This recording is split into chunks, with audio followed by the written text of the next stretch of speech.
Chapter 102, Cloth Merchant. The more Klein thought about it, the more likely it seemed. Otherwise, who would have borrowed those random journal issues for no reason?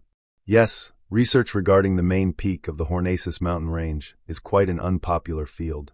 Other than the corresponding lecturers and associate professors, the common hobbyist would have never heard of it. Even the original Klein, who was a history graduate, only knew about it from the Antigonus family's notebook.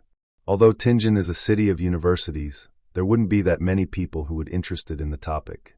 And even if there is anyone interested, most of them would remain within the university's compounds. There would be no need to borrow the book from the Deweyville Library. The most important point is that the book happened to be borrowed only recently. By analyzing it this way, there really is a problem. I wasn't sharp enough and failed to realize it. It looks like I have no talent at being a detective or acting like Sherlock Holmes. While these thoughts raced through his mind, the boss of Evil Dragon Bar, Swain, asked in puzzlement, "Is there a problem?" Since there were customers and bartenders around, he could only ask indirectly. "Nothing at all. I'm just wondering how I can investigate this gentleman.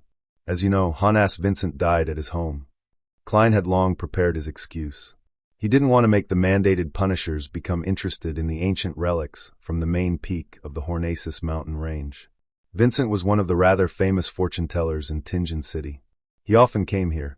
Swain had indeed given a perfunctory answer, but as he recalled, he said, "Now that I think about it, the gentleman in the portrait did come together with Vincent at the very beginning.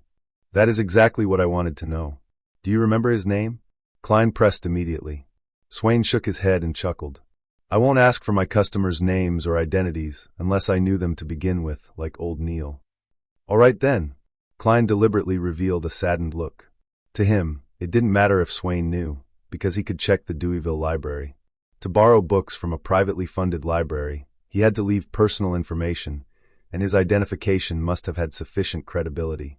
After all, Klein had relied on an introduction letter from a senior associate professor before he obtained a library card. Even if the gentleman had forged his information, it is very likely that he left some clues which can be helpful to my divination. Klein watched Swain as he returned to the bar counter before entering the billiard room in deep thought. He wasn't in a hurry to head to the Deweyville Library for his investigations. He planned on completing his purchases first. After all, it was unknown if he would encounter danger and be required to use ritualistic magic for subsequent developments. After passing through a few rooms, Klein arrived at the underground market. There were a few stalls and customers, a clear indication that it wasn't peak hour yet. Just as he took a step forward, he suddenly saw the monster, Adamasol, who could smell the scent of death, standing in a corner. The young man was pale, and his eyes gave off a hint of terror and madness. He had also noticed Klein as he looked over. As they made eye contact, Adamasol suddenly extended his hands to cover his face. He moved toward the corner of the wall in a panicked state. Soon, he moved to a side door beside him and staggered as he ran out. "Is that necessary? I just nearly blinded you the last time. But I didn't do anything. Seriously, it's as if I'm the devil." Klein's facial expression was somewhat stiff. He shook his head and smiled. He stopped thinking about the monster and came to a stall. He started shopping with a goal in mind. After about half an hour, Klein spent a few pounds, which was most of his secret stash of money.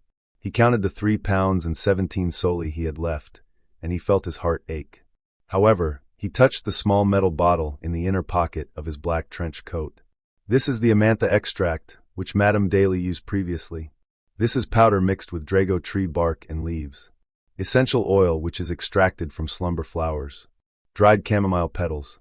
This is holy night powder which I previously produced myself." Klein recalled the items stored in every tiny pocket of his and repeated them.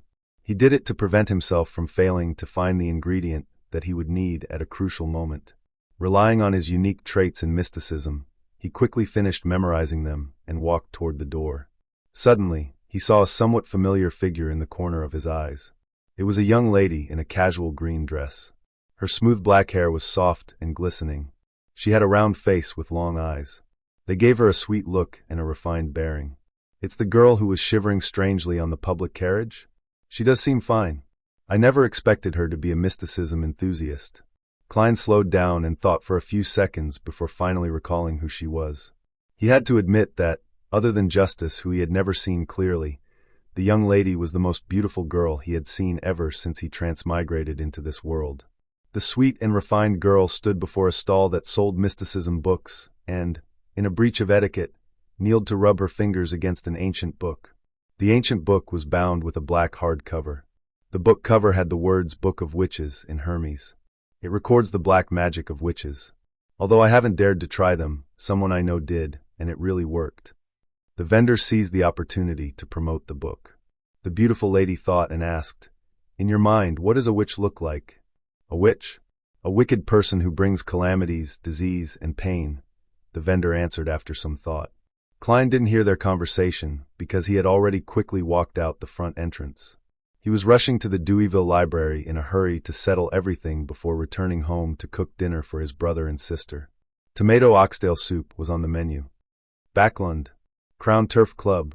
Audrey Hall wore a long white dress with engagiantes and ruffled edges, as well as lace around her chest. She stood in a VIP room and watched the horses gallop. She wore a veiled hat decorated with blue ribbons and silk flowers, and a pair of light-colored fishnet gloves. Her cold and distant gaze seemed out of place in the bustling venue. Just as the racehorse breasted the tape, her friend Viscount Glaint came closer and said with a suppressed voice, "Audrey, every time I see you, you look beautiful from a different angle. How can I help you?" In the past, Audrey might have basked in the young man's compliment, but now she could see Glaint's ulterior motives through his speech and attitude. Due to the early passing of Glaint's father, he had inherited his title of nobility at the age of 20. He was a slightly skinny young man. He looked to the left and right, then chuckled softly as he said, "Audrey, I know a real Beyonder, a Beyonder that doesn't belong to the royal family." "You've disappointed me every time you said that." Audrey looked forward and replied elegantly, "Really? I swear on my father's name. I have seen his Beyonder powers," Glaint replied with whisper. Audrey was no longer the same as before in which should be excited over the news. She was now a Beyonder, but to prevent Glaint from turning suspicious, she widened her eyes and faked a surprised smile. She asked with her voice trembling, "When can I see him?" "Yes, it'd be great to meet other Beyonders. I can't just solve every triviality through the Tarot Club. Besides, I must gather my own resources to exchange them with Mr. Fool and Mr. Hanged Man. Not everything can be solved with money. Now that I've sent out the £1,000, I'll have to be more frugal." Glaint was very satisfied with Audrey's response. He looked towards the racecourse and said, "Tomorrow afternoon, there will be a literature and music salon at my place." Inside Deweyville Library, Klein took out his identity card and badge from his pocket and showed them to the few librarians. "I am a probationary inspector from the Special Operations Department of the Ottawa County Police. I need your cooperation in an investigation," he said in a deep voice, recalling the police films that he used to watch. The librarians looked at the identity card and badge before exchanging looks and nodding at each other. "Go ahead and ask, officer." Klein recited the names of the journals like new archaeology, and upon finishing, he said, "I want the borrowing records of the journal for the last 2 months." He realized that one of the librarians had attended to him before, but it was obvious that the man didn't recognize him. "All right, hold on a second." The librarian started searching and quickly found the recent borrowing records. Klein flipped through the records seriously, looking for the man who had borrowed the same journal as he did. There weren't many names since there was only one. He had borrowed the journal several times, including the issue that Klein knew of. The earliest entry was at the end of May, and the most recent one was last Saturday, a day before Hannas Vincent's death. Klein ran his finger over the borrower's information and memorized it. Sirius Arapis, cloth merchant, residing at 19 House Street.